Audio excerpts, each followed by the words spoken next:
Skin whitening کے لیے skin کے اوپر مختلف کیمیکل سبسٹانس کو اپلائی کیا جاتا ہے، جس سے اسکن کے اوپر میلانین کے اماؤنٹ کو ریڈیوس کیا جاتا ہے۔ ہمارے اسکن کے ایپیڈرمس لیئر پہ میلانوسائٹ سیل ہوتے ہیں جو میلانین کو ریلیز کرتے ہیں۔ اس میلانین کی وجہ سے ہماری ہیئر کلر، آئی اور اسکن کی ڈارکنیس ہوتی ہے۔ جتنی زیادہ میلانین کی اماؤنٹ ریلیز ہوگی اتنی زیادہ ہماری اسکن ڈارک ہوگی۔ اسکن وائٹننگ کے لیے گلوٹاتھیون انجیکشن اور ٹیبلٹ کا استعمال کیا جاتا ہے۔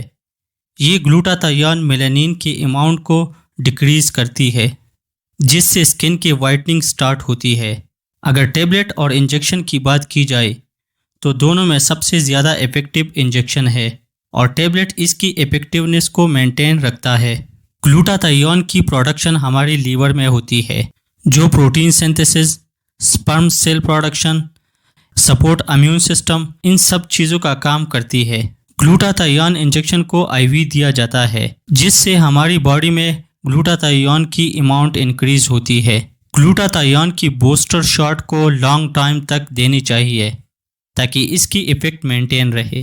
گلوٹاتھیون کی کمبینیشن اگر کاسمیٹک ٹریٹمنٹ جیسا کہ لیزر سکن لائٹننگ کے ساتھ کیا جائے تو یہ اور بھی ایفیکٹو ہوتا ہے۔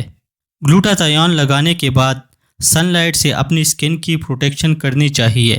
گلوٹاتھیون کے کچھ سائیڈ ایفیکٹ ہے، جیسا کہ nausea, skin rashes, hair loss, breathing problem, chest pain, weight gain, hair whitening, breast pain اور آئی ڈس آرڈر شامل ہے۔